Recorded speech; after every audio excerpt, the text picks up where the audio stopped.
Woo! We recording, KP?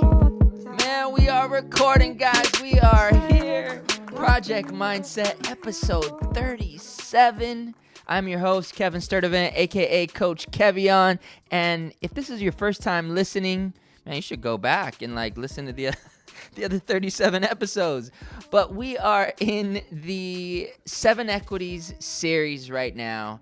The 7 Equities is like the foundation of the work that we do here at Project Mindset. It's our beliefs in how you create ultimate abundance, which is not just what your career is and the money you have in the bank. It's a full balance in all 7 areas. What are the 7 areas? First of all, mindset, health, your soul, your family, your friends, your hustle, and money.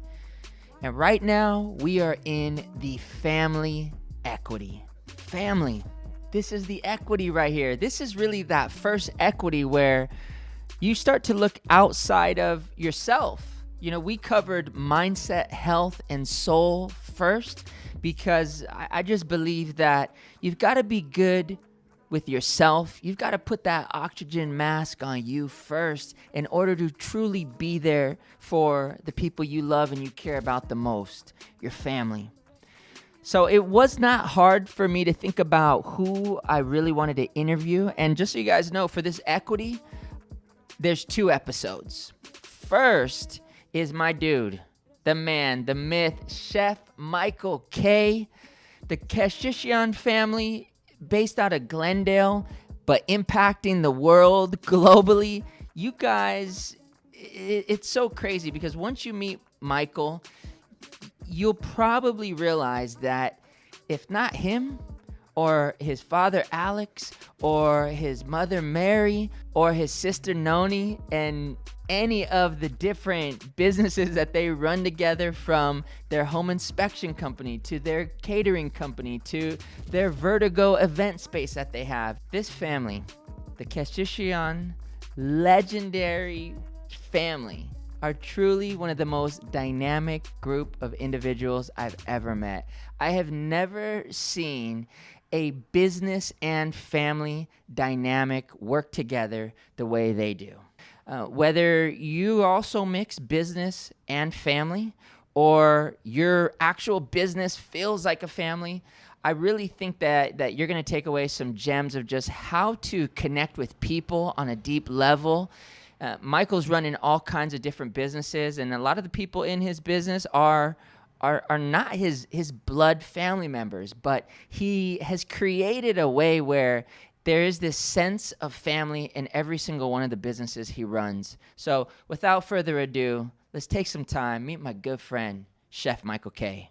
But yeah, welcome to Shark Tank, brother. And I'd just like to say welcome to the family, even though you've been a part of the family, from the beginning. Yeah, man. I really appreciate that. From the first time we met like 13 years ago. Uh-huh. Yeah. And we've stayed in touch. You came through in the clutch for our Christmas party a few years back. Mm-hmm. And I was like, hey, can you mind saying a couple words?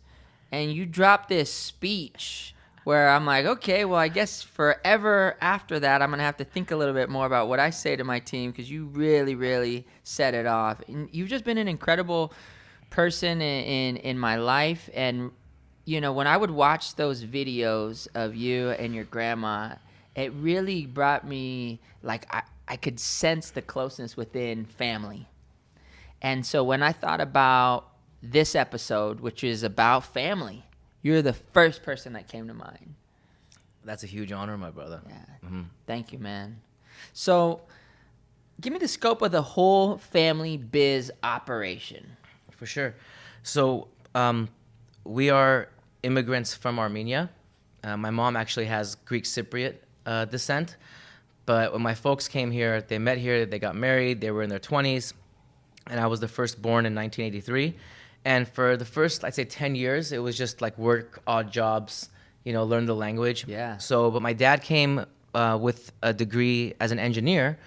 And my mom has a degree in being like an angel in a past life. Right. So that came in handy for her, you know. And together they just started to figure out how they were going to take care of my sister and I in Hollywood. And so my mom was advised to go into real estate because of her character, and she was told that it's a great market for someone who has personality and that she'd be great at it. So she became a real estate agent while she was teaching in school and working in a lunch truck. And then my dad, who was an engineer, went and found like a job working for an air conditioning compressor company. And in 1994, my aunt, my mom's sister, had bought a property and had an inspector come out to their property. Yeah. And was like, dude, my brother-in-law is way smarter than this guy. Right. And he just walked around, took some photos and wrote some notes, and he charged us $200. Yeah. So my aunt called my mom and was like, look, like we should really consider getting Alex into inspections. And, he was working a 9 to 5 and, even though it was paying the bills, like it wasn't fulfilling to him and, Right. and not neither for my mother. So my mom was a realtor, and my mom and dad decided that they were going to start a property inspection thing. You can't even call it a property inspection company at that time because it's like, Right. hey, you go do inspections. Exactly. And the idea was that my mom would go and feed like Greek food to the real estate offices because she was a great cook, and my dad would go do the inspections, and I would type up the inspection reports. And at that time, your mom was a top producing agent. Yeah, she Yeah. was a realtor doing really well. And I got to hear from her personally just right now up at the house, the castle, of what her mindset was like at that time in the culture of, my husband wants to do this thing. Let me support him. Totally. Even though she was this top producing agent. Totally, and that's how like business and family intertwined, because a lot of people, they look at business and they say, oh, family business, that means that relatives are working together.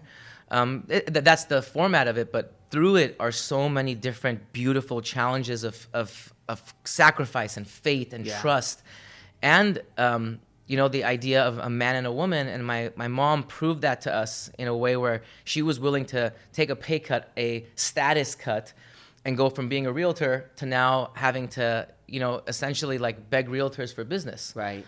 Serve them lunch. So yeah, serving them lunch, feeding them, hoping that they would in return develop the trust to hire us to do property inspections. And my dad would go do the inspections.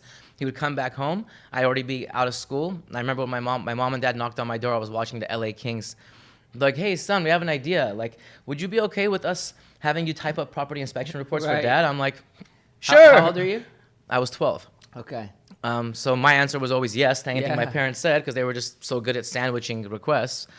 And then before you knew it, my dad was doing inspections. My mom was going out, passing out flyers and business cards and feeding people. And at nighttime, we would be cooking at home.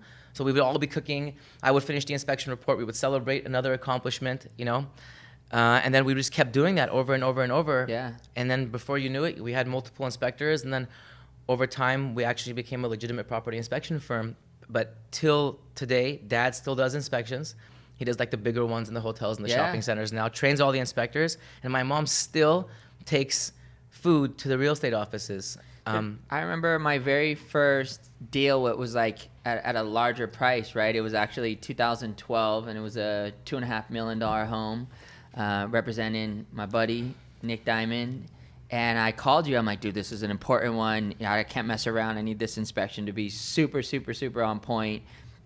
Your dad showed up. Yep. It was incredible. Yep, the Messiah. And how many? What has that grown to? How many inspections will you guys do this year? You think? Like probably between 3,000 to 4,000 a year. That's insane. Yeah, between Wow. 3,000 to 4,000 a year. So that's business one, Mhm. Advanced Group, Mhm. right? That's a property inspection company. Mhm. What's the other business? So while mom was cooking, we would cook with her, and I developed like this infatuation for making relationships through food. Yeah. Like the only thing I saw, I'm like, Right. wow, we were living in an apartment and now we're living in a house because Right. mom made a bunch of food and people ate it and they loved it and now they're willing to give us business. So that just was programmed into me that food is a mechanism, Wow. So I developed this really like intrigue with the idea, not of food like the flavor profile of food, which is obviously a part of it, but the idea of a food as a magnet and dining experiences. So after I finished my education and did like the whole, I was the first male born in the country. Right. So I had to Well, I was the second male behind Aaron Hakimian, who's also a mutual friend of ours, my older cousin. But Yeah. so like I knew I was going to go to university, and I knew I had to get good grades. That was just like a part of my responsibility for all the stuff that they went through, traveling 5 countries over 30 years, Wow. leaving communist countries and coming here with nothing. Like we all knew that like we had to go to school, Wow. you know? And it was something that we did gladly, you know? So after I finished with school, I had the option of either going to law school, or I wanted to get my JD MBA from the UPenn's Wharton School of Business, which is a super exciting thing to have that opportunity. Or I can pick a different path, and I decided that I wanted to dedicate my life to bringing people together through food. Wow. So I went to culinary school, and then soon thereafter I started my catering company with my sister, coincidentally, right? Amazing. So mom and dad had the property inspection company. We were heavily involved. I went to culinary school, and then I came out, and you know, versus going and working for somebody, I just had the ambition to be like, well, if my mom and dad could do it, then I'm sure I could figure it out too. Right. You know? And then we started a catering company, and soon we became ranked one of the top catering companies in the city. We were ranked as the top catering company for a while, and that gave us huge opportunities.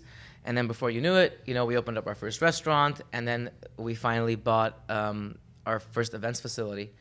And so now we have the catering company, we have the events facility where we hosted Liz's event recently. And And now the event facility, for anybody who hasn't seen it, look up Vertigo. Vertigo, uh-huh. Yeah. It's insane. Beautiful space. And you guys, how many different events a year do you do there? We probably do 200 a year. Yeah.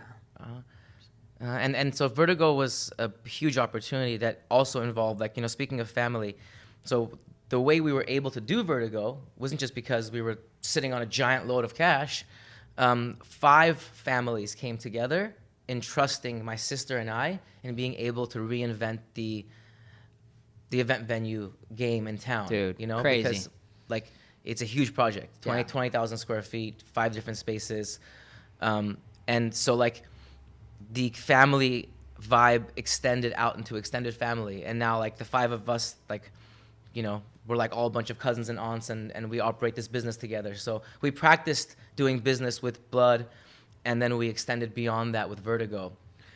And I loved what Liz had to say when we did that last event there. She's just like, you know, where else could I do it? You can just feel the love in the building through the people that are there. So we have the property inspection company, catering business, event space, right? And it's all, how many family members are involved with all that? Blood-wise, probably 15. Yeah. 15 to 20. And that's not even fully covering where we're sitting in right now. Yeah. So give the listeners a breakdown of what this space is that we're sitting in right now. So, you know, the family house kind of ran as church and hotel, Yeah. you know, and so we all lived there, and then our cousins and family members that wanted to join into the business would end up living with us, and it was just like this really interesting real-world Armenian household experience, entrepreneur Los Angeles like, awesome. seasoning, you know. But we always knew at some point in time that my sister and I were going to venture off into developing our own version of what mom and dad had created for the rest of the community, you know, to continue the cause. So mom and dad gifted us with this building that we're in now. Wow. It was previously a 6-unit mixed-use building that had like, this was a photo studio. Next door was like an Herbalife location. Upstairs was a law office. Now we had some elderly that were living in the singles in the back. And then over time, they just like gave us 1 unit at a time, and we're like, hey, like if we give you this unit, what would you do? And we're like, okay, we would do this, you know? And then we built it, and we did it, and we cleaned it up, and we found a way of incorporating all the businesses. So we HQ'd everything out of here. Wow. So the inspection company, the catering company, the venue, we all ran them from here. And then eventually the team just ended up growing and growing, so we took over the entire property, and we all moved in and converted all the units into work lives with different types of art capacities, with the idea of this becoming a shared artist collaboratory. And This is insane, right? Like, this is like a next level Disneyland of just awesomeness. But it's all family. What does family mean to you? you know, family to me means sacrifice. You know, like that's I think that's the secret sauce that I've been so lucky to be able to participate in is learning how to sacrifice things for the greater good of others. And, you know, when it comes to family, like, it's the first chance you have to do that, you know, because Right. like they're around you. You initially, before they annoy the heck out of you, care about them more than anybody else. Yeah. You know, and we all have different stories about how we've gone about, you know, germinating the relationships with our families. But for me specifically, seeing an example of my mom sacrifice so much to be able to coexist with my dad because she believed that it was more important for the kids to be a part of a healthy household than for her to have all of her dreams in a husband. Wow. And vice versa.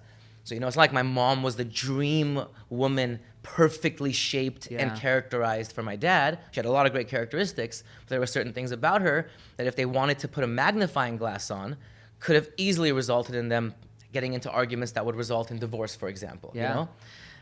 And I was witnessing that as a kid, being like, oh, wow, like, mom's willing to reshape her life to be able to work with dad, and dad's doing the same thing for her, and now they're together trying to do the same thing for us. So that was step one. It's like, if you don't learn how to sacrifice something that's even a dream of yours, you know, Wow. then there's no way of being able to take the plunge and being able to have a really, really fluid relationship with a family member. That's So, beautiful, so man. that's what family means to me, is the playing ground for sacrifice, you know? And then with sacrifice, you know, because sacrifice is an action, but patience is the connector to sacrifice. So it's like, you start by agreeing you're going to sacrifice something. You mentally tell yourself that, okay, so to be able to have a fruitful relationship with this person, I have to be able to put this aside. Yeah. That's the decision. So the actual journey is where patience comes in, because you're going to be tested so much to question whether that was even worth it. Now you're Right. looking in the mirror and saying, like, what am I shape-shifting who I am just to be able to make this relationship work? I was born alone, I'll die alone, right? Right. You know, when people say I was born alone, I'm like, you weren't born alone, brother. Yeah. We had a video camera. You did not fly out of a vortex. Yeah. Okay, there was a human being there, and there was a few of them trying to help you Right. survive too. So you're not born alone, and you don't die alone. So I don't believe in that. So that then you could throw it out the window. You can't allow yourself to resort back to that being your motivating factor as to why sacrifice is not necessary. Sacrifice is necessary. It's built into our DNA. It's whatever made our species and all the other species, you know, organized it that way. So I'm going to go with that, you know. But it's the patience is the harder part. 'Cause, you know, if you pull someone aside on the street, just have a random kid walking down the Yeah. street and say, hey, you have any dreams? They'll paint you a picture of a glorious life. Most people can paint a dream. Right, The challenge is not painting the dream. The challenge is understanding what it takes to architect that. And what I learned through my family is it's connecting yourself to the idea of sacrifice and then practicing patience. And throughout that process, the third strategy is then being able to pivot and adjust so that you divide and conquer. You know, a lot of times people say that, you know, I have trouble communicating with my family members. That's why, you know, we're not being able to fix things. Right. You know, and I said, okay, so what are you doing to fix that? Oh, we just keep getting into arguments. Like, sometimes fixing communication means talking less, bro. You know, we don't just talk our way through everything, you know? So that's where, like, that's how we built that. It's like, okay, cool, we're all gonna sacrifice for each other, we're committed to each other, we're gonna be patient during this process. And then while we're moving, if we realize, yo, you're better at this, I'm better Right. at this, like, we divide and conquer, you know, versus trying to change, you know? Damn, think about that recipe, right? If we Yeah. just reflect on that recipe. So for one, first and foremost, what you said is the sacrifice, right? Step 2 is patience. And step 3 is pivoting. And by pivot, you mean adjusting Adjusting the plan. to their, or really adjusting your plan. Yeah. Right? Like in listening to someone else's. Man, that's incredible. Growing up, did you have any battles with that you could remember? Or were you like, I'm all in. I saw what mom did. It's, no, I'm in. No, I'm just going to follow it. That's a great question. It's a constant battle. Yeah.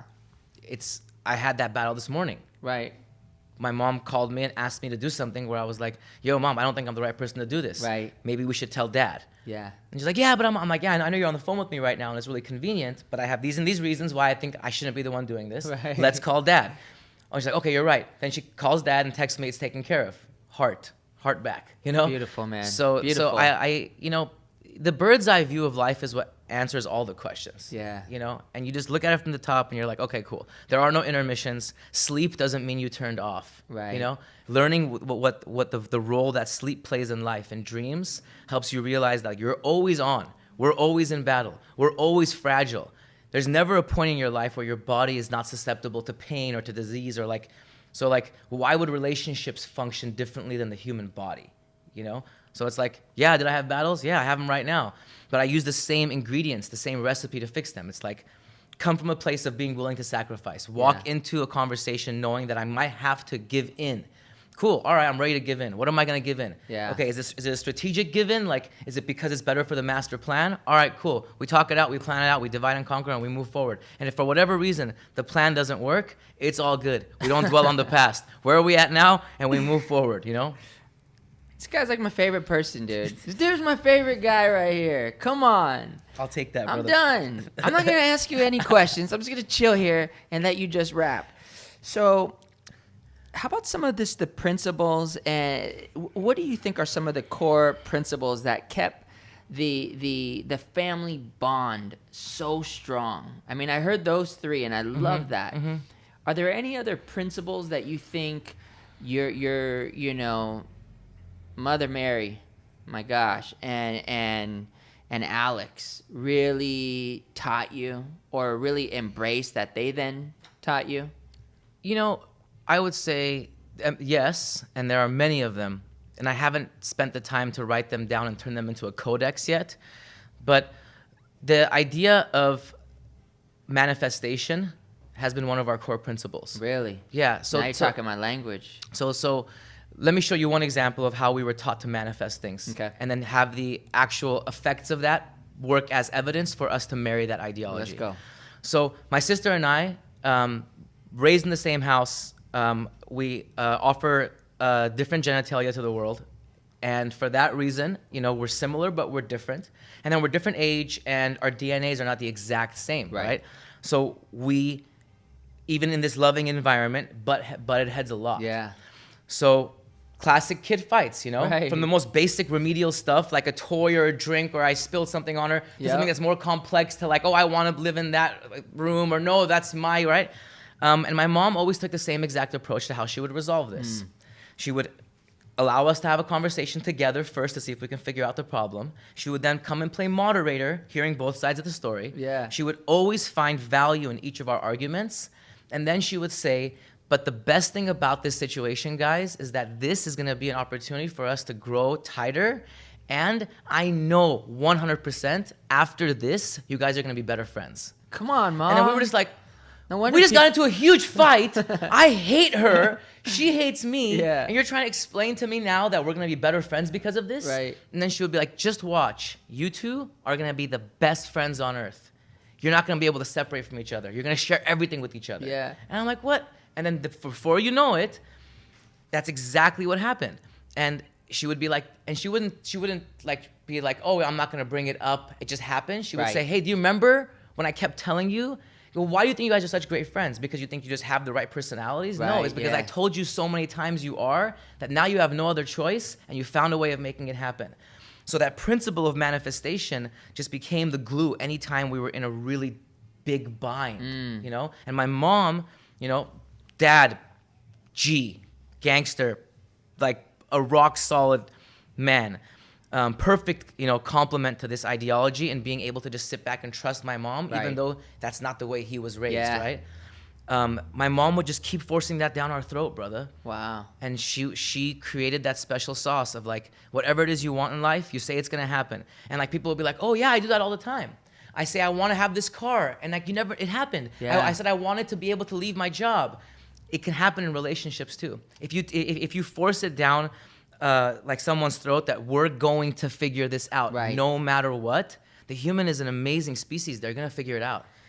And so what I really heard from that was that you guys were taught at a young age that manifestation came out of dealing with a potential problem or resistance, right? Mm-hmm. Like through this issue, through this problem, something awesome is going to come out of that. Exactly. And once you believe in that, I just think it's the beginning of the end of insecurity, you know? That's amazing. I love that, dude, because I always say that the only reason why I win a lot is because I lose a lot.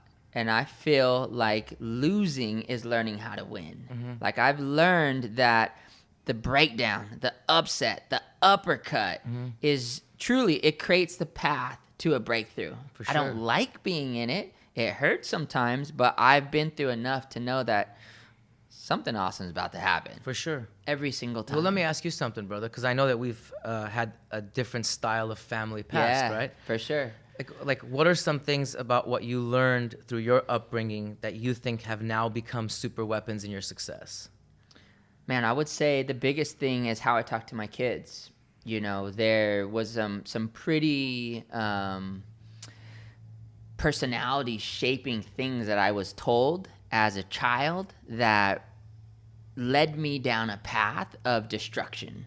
So, you know, at 5 years old, when, you know, I told my mom something that my dad asked me not to tell my mom, and she was upset, and it caused them to split up. You know, he was at another girl's house. I couldn't lie to my mom. And he said, you know, look at what you did to your mom. You're a liar. You're a fink. You ruined everything. When you're 5 years old and somebody tells you that, that is very real. And I literally spent 20 years carrying that. And the thing I told myself was, I'm worthless.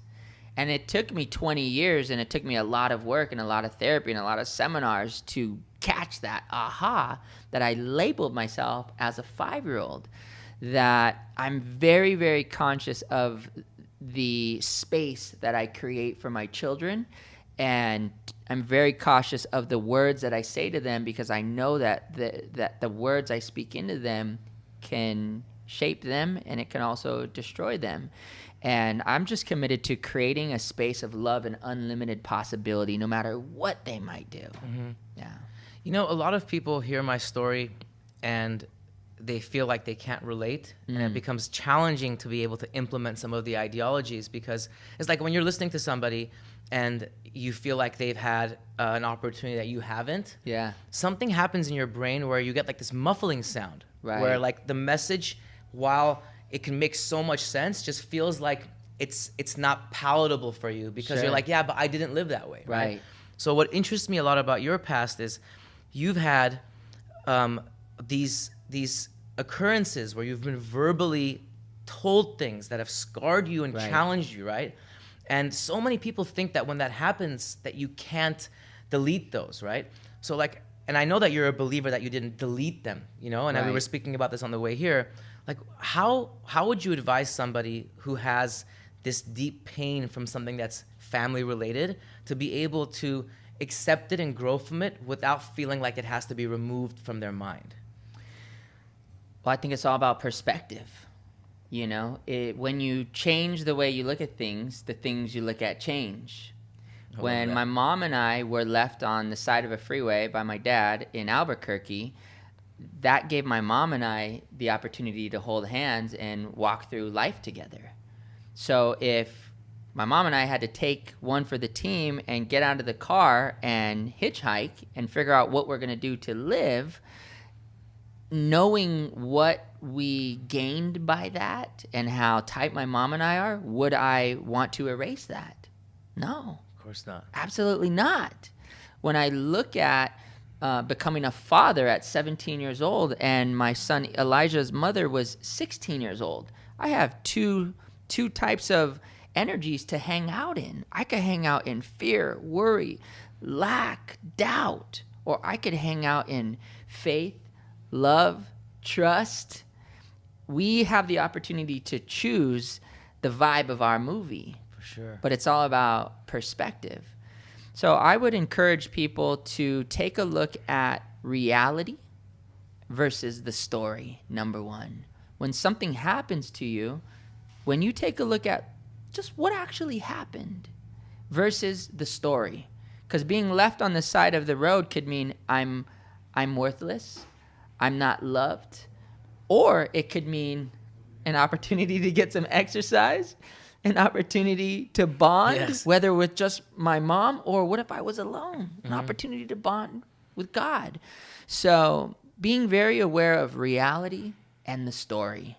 Because like I always say, the ego is not your amigo. Yeah. And when we get in our own head and we make up this make-believe thing that's not even real, you know, like at 17, I'm going to have a kid. I said my life's over. And then I drew a line in the sand and I looked on the left. What happened?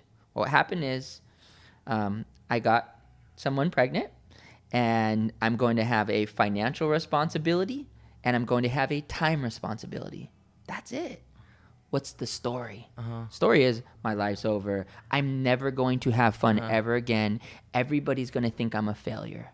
When you can draw that line in the sand between what happened and the story, you now have a blank canvas to create any story you want. Totally. But you got to get real with it, or else you're building a mansion on Yeah, quicksand. it's almost like we're each commentators play-by-play of our own game of life. For sure, dude. And we have the choice of how we go about calling the shots, you know? 100%. And we can tell the story in a way that can make us feel like we're the victims. Absolutely. Or we can tell the story in a way that would motivate us to try and be great. 100%, dude. And I you know, hearing your story and spending some time with you today has made me realize how much you remind me of the angel of my mother, you know? And the fact that you both had been through so much adversity and how you've gone about painting the picture of your life and using things that other people would use as excuses, and you've used them as your motivation. I want you to know it's something that is unlimitedly refreshing for me to be a part of, you know? Thank you, brother. And you know, I know that, you know, a lot of what we're doing here is trying to hear my side of the story, but as a family man, like, I gotta tip my hat off to you, brother. Thank you, like, bro. You're a huge example for that to a lot of people too, you know? I appreciate that, man. Really appreciate it. And I was looking for where's the family at? And you guys and your crew, it's insane. You know, it's such a beautiful thing. And the word I think about in this discussion too is gratitude. Right? We can be grateful about traffic. We can be grateful about someone passing. We can be grateful about the divorce. We can be grateful about the breakup. It's just a matter of choosing to be grateful. It's easy to be grateful for a sunny day and a nice car, but can you be grateful for a thunderstorm and negative $3 in your bank account? When you can be grateful for all of it, I think that's where your energy is now aligned. You know, like they say, what's ego? Ego is edging God out. And then we show up to the world and we say, well, I need to have money. I need to have the car. I need to have all this stuff. Then I'll feel grateful. Well, the question is, can you still stay in that space when everything's gone? You know, it's so funny you say that. We were just having this conversation with the boys yesterday. One of our brothers, it was his birthday, and he took his mom and dad out to the Americana down the street. Yeah. Monday, which is usually the slowest day. Right. And it's not a holiday. And he told me he's never seen the Americana so busy. Wow. And we were like, oh, geez, you know, I wonder why that is. And I thought to myself, well, I know why that is. It's because we have had a spell of some of the worst weather in LA. Sure. So now all these people who took for granted how sunny and beautiful and amazing this place is, that wouldn't have gone out on a Monday to go walk around a made-believe Venetian outdoor mall, right? All were like, dude, the weather is amazing. And it took just like a few months of some hardcore rain to make people realize that. Now, what does that tell you? Is that your life only becomes filled with more gratitude when you have challenge. You know, like we need rain. Yeah. You know, like you know, the idea that the best life is the one that involves the most amount of yachts and the least amount of work and all the luxuries. Like I think that's an absolute curse. Yeah. You know, Absolutely. and I don't think that's a very arguable ideology. I think you have to sometimes study society to really get a better idea of as a species how we're designed to operate. And there's so much evidence that just points to the fact that your challenges are what make your life beautiful. Absolutely, man. Love that, dude. So amen to being a living, breathing example of that, bro. It's every day, right? It's new levels, new devils. Like, I don't know about you, man, but I've not reached the point ever where I wake up and I'm like, got this down. I got it. Fatherhood, running a business, my finances, my health. I figured it all out. I'm good, man. No, never. I got it. And that's what this is really all about. You know, it's encouraging people to do the best today with what they've got. And I think that's where a lot of anxiety comes from, right? Is when we don't do that, when we're so focused on the past or we're so stuck in the future. Just be here right now. Totally, brother. It's awesome, man. Totally. What do you appreciate most about your family? And because we've talked about how we've almost had a little bit of opposites, right? With my upbringing and your upbringing. What do you appreciate the most about the upbringing you've had and your family? Well, I think the biggest thing I appreciate about my family is the gift of health that we have been given through a combination of just good fortune and behaviors that have allowed us to remain healthy this long. I think a lot of times we take for granted how fortunate you are just to be alive, Come on now. So I would say that the fact that we've been able to be alive for this long and for us to be together and still be relatively healthy is the thing I appreciate the most about my family. Yeah. And I've seen how hard my mom and dad specifically have had to work to do that because they've been challenged, changing diets, reading new things, questioning medicine, questioning doctors, getting second opinions. Like, my parents worked really hard to maintain their health. They didn't trust the first doctor they saw. Wow. They didn't. That's interesting. Yeah, like they didn't resort to just being like, oh, it's convenient. I've been drinking Coke for a long time. I remember there was this era where all of a sudden it was like, no more high fructose corn syrup in the house. So they're like, oh, why? What's going on? It's like we're battling for our health. And like as a kid, you don't realize how important that is. But then when you get older and you see other people and, friends of yours and parents that are your age or younger and that like their lives have been plagued with battling disease. Wow. Like that's something that I think we very, very often take for granted is, like health really is wealth. 100%, man. So that's the thing I appreciate the most about my family, that like we're four people that, without being absolute saints, we have been able to maintain a certain combination of physical, mental, and spiritual health. So that's number one. And then number two is the fact that, my family has been okay with the idea of someone that's not the dad in the house taking the lead. Yeah. Because I've taken the lead in the family, and I don't mean in every single way, but generally, my mom, my dad, and my sister have caught on to the fact that through some random set of occurrences, my brain works in a way where I can make some pretty decent decisions fast. That's awesome. And if they didn't trust me and they weren't willing to back me up, even when those decisions turned to be maybe ones that I could have made differently, and they still kept believing in me, like that's been my super fuel personally. And I can only speak on behalf of myself. You know? And I really, really appreciate that. And I know they're going to watch this, and my mom's probably going to watch this once a day for sure, and cry watching it because knowing that she raised a pretty cool kid. But that's the two biggest things, our health and trust. Love that, man. So good. All right, brother. Two more questions. Give it to me. When you think about the legacy, when you visualize the legacy, you've done so much already. Mm-hmm. What do you visualize the ultimate legacy like? I mean, what is it? What do you see when you think about the family legacy? That's an easy question to answer, but a hard question to have recorded. Yeah. Because I say this to myself a lot in the mirror and in small closed groups. Yeah. But for the record, it's one that's difficult to say just because of how faithful I am and how gifted we are. Yeah. But I'm shooting to do my best to have our family be one of those that gets referenced forever as one of the best examples of how to run a family on this planet, Love that, dude. Yeah. You're on track. Like, I don't feel like I have anything figured out, and if your family wrote a book, and I have a hard time reading books, I can guarantee you I will read that book. I will be highlighting that thing because you guys have really done a beautiful thing. Thanks, brother. And we have plans that are, some are in planning phase and some are in execution phase of how we're going to go about orchestrating a externalizing process of the things that we've been able to learn through each other and through the capital G word, man. Like, we believe in God, so and when we believe in a power that has gifted us with the ability to be able to exert ourselves the way we do as humans.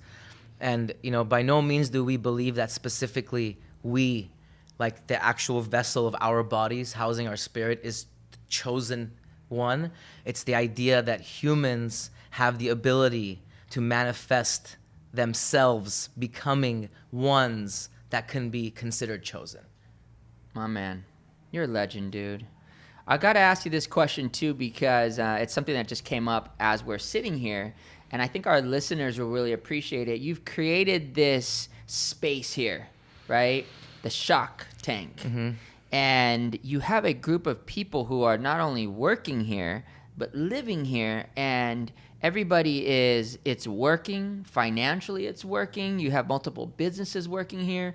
What do you think are some of the keys that you would recommend to other businesses that I don't think this is how most dynamics are set up, right? What do you think what are some of those keys that you would offer to other businesses that would be interested in having a business and family experience like this? You know, it starts with the communication. Yeah. You know, you have to allow people to communicate in a way that's natural, and that involves at times your posture. You know, like you might have to have a conversation laying down, right? You know, and physically, we're such physical beings. You know, Yeah. like when I went to my first Anthony Robbins seminar, I remember how much he emphasized the importance of posture. Right. Like one of the first things he does in the Unleash Your Power Within weekend is he goes, okay, here's what we're gonna do. We're gonna figure out what physical movements make us the most empowered. Right. Because an empowered person can solve all their problems, Yeah. right? So I think he calls it, you know, make your move. Yeah. So his move is like, you know, he's this giant 6'7" man with he's pounding his chest like, oh, yelling, and he's like, I'm pumped up, you know? And I remember really realizing like, geez, like physically, we're such physical beings, you know? Like we give a lot of credit to our minds, but this thing needs to, you know, be able to move. So I think like the communicating and allowing people to communicate in a way that they feel most open. Right. And like giving people an environment to do that, you know? And that's why I've always been one to really like pay a lot of attention to what an environment allows for the communication of a relationship, you know? Wow. Like for example, like me and George, you know, we do a lot of our communication through song, you know? So the second George moved in here, we went to Guitar Center and we bought microphones and amps because I knew that we were going to be able to take this relationship farther if we were to focus on how we communicate. That's incredible. You know? So creating these very well orchestrated and liquid, fluid formats for communication, I think is really important, you know? Like, you know, this conference room sitting down, you know, being like, I don't understand why we're having problems with our employees, you know? What do you mean? We wrote a step-by-step manual of how you're supposed to operate and what to do when, and we sat down at the conference room and there was a projector screen, and everyone signed off that they read it, and we did a whole class. Like, Why well, not? maybe the communication system is antiquated. Right. Maybe you were supposed to have that conversation at Coachella. Yeah. Like we do every year, 20, 30 of us. It's like all of our team members have all gone and stayed at a camp together. I'm talking about a new like front desk receptionist. Like, hey, by the way, we're closing our doors in 2 weeks because we're all going to the desert. And you experiment with different ways of communicating, you know? Like, I think that's just, the key is like, don't limit yourself to how you can communicate. Try all these different ways. That's awesome, man. That's huge. Yesterday, we did our Q2 team meeting, and our team has been expanding again. You know, we closed our doors for new agents for 2 years, and we just opened them up a month ago. And we had 7 new people on our team just over the last 30 days. And we had our team meeting, and it was, you know, normally it's at a country club somewhere or the office, because I love our office. But I'm like, you know what? This is really about family. What better way to have this big meeting than bringing everybody into our living room? And wifey was open to it. It was such a cool feeling having everybody inside our home. For sure. And there's no better way that I could help them see like what this is really all about. Mm-hmm. Yeah, it's. I mean, you're talking to a guy that is very anti-institutionalized anything. You know. Clearly. You know, so communicate the way your team members will feel the most comfortable, whether that's laying down or getting behind a mic, freestyling it, getting a guitar. I would love to see the type of team dynamic you guys have with the music on, and it's constant. It's constant. You know, like I don't like, I don't wait until the next meeting to express myself, and no one here does. Yeah. Allowing people to feel so free that if they really want to say something, that they have a chance to say it, is what creates family-style business. Come on now. Love that, dude. You know? Love that, Like, I don't man. do emails. I don't have an email. Yeah. Like, That's beautiful. it's like, why I would have an email. I just don't check it. Yeah, okay. No, exactly. I have an email. I don't check it. It's like, okay, everyone's emailing, right? And I'm Right. like, well, that doesn't mean I have to email. Yeah. You know? So I don't email people my feelings. Right. I call them, I FaceTime them because I have that availability. Yeah. And it's like, you know, if you could FaceTime, why would you call? Right. If you can call, why would you text? Right. It's amazing, dude. It's just a connection. Mm-hmm. And if you can speak to someone in person, then what? Then why would you FaceTime? It's you just gotta have balls in life, man. Yeah. You know, because one of the scariest things to deal with in life is having a conversation with someone eye to eye. And the more you avoid that, the less you become good at doing that. And then if you can't have conversations, you're screwed. 100%. It's you know, Yeah. it's if you look at all the species on Earth, Yeah. what is it about humans that makes us so super?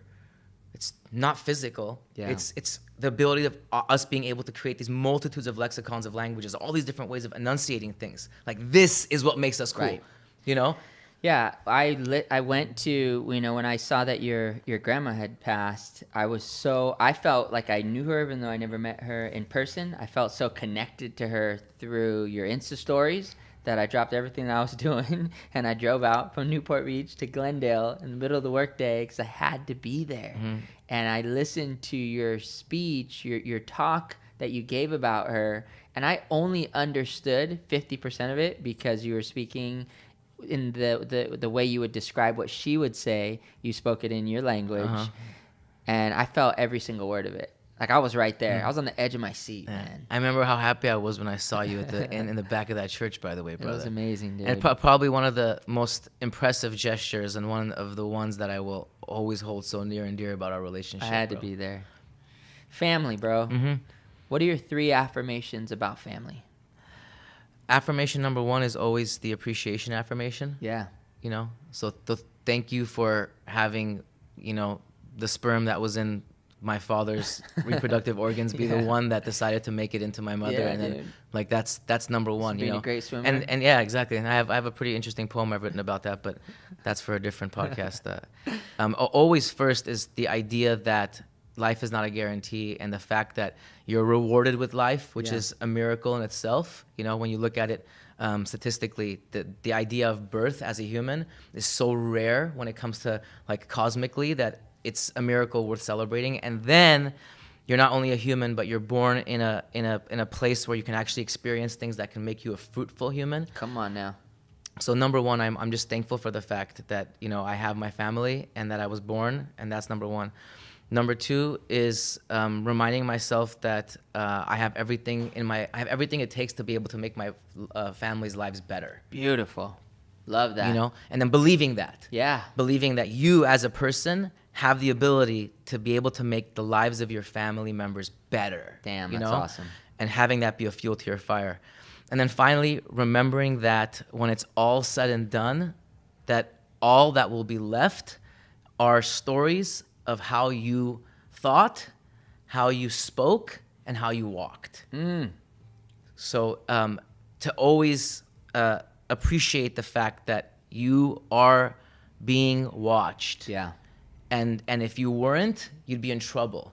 And if there's ever a point in your time that you decided to believe that you're not being watched and that you're the only one perceiving your life, then, you know, it may be fun for a short period of time, but eventually that's going to be a big problem because we rise to the occasion. Yeah. That's what our species does. Right. And you have to feel like it's all eyes on you, you know? And the fact that my family has been able to teach me that and have that be what drives me to be the greatest man I could possibly be, like, those are 3 of the things I remind myself every day anytime I feel like life sucks. Whoo! Chef Michael K, ladies and gentlemen, Project Mindset. You killed it, dude. Thank you. Thank you for who you are in my life. Thank you to who your family is on the planet and the example you guys have set. And thank you for taking the time out of your very insane schedule. My pleasure, brother. Thanks, brother. You got it. Yeah. Woo! We did it. I told you guys. That was truly one of my favorite interviews. Just so you guys know, that whole day, we went in and we had an opportunity to go through a couple of the different HQs that Michael spends his life. We obviously got to go to the home base and meet Mary, his mom, who is such a beautiful human being. We got to hang out with Mary and hear her story, and just the love that she has poured into her kids. It's not hard to see why Michael and Nonee have grown up the way they are. It was really a beautiful thing meeting Mary and hanging out with her, and then getting to go to the Vertigo HQ and the new HQ, the compound where Michael's doing his mood event and where they're really just running their whole operation. It was a beautiful day.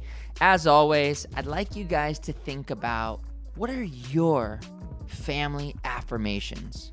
What's an affirmation? An affirmation is whatever you tell yourself. So what are you telling yourself about your family goals? I really want to encourage you guys to come up with some inspiring affirmations around the equity of family. Think about what your goals are with your family. Put an I am in front of that and watch that come to life. It's real. It works. And also, guys, make sure you go to the website, projectmindset.co. We've got all kinds of really cool free downloads that you could use to write your affirmations, keep the 7 equities on top of your mind, and also sign up for the newsletter. Stay focused, stay inspired.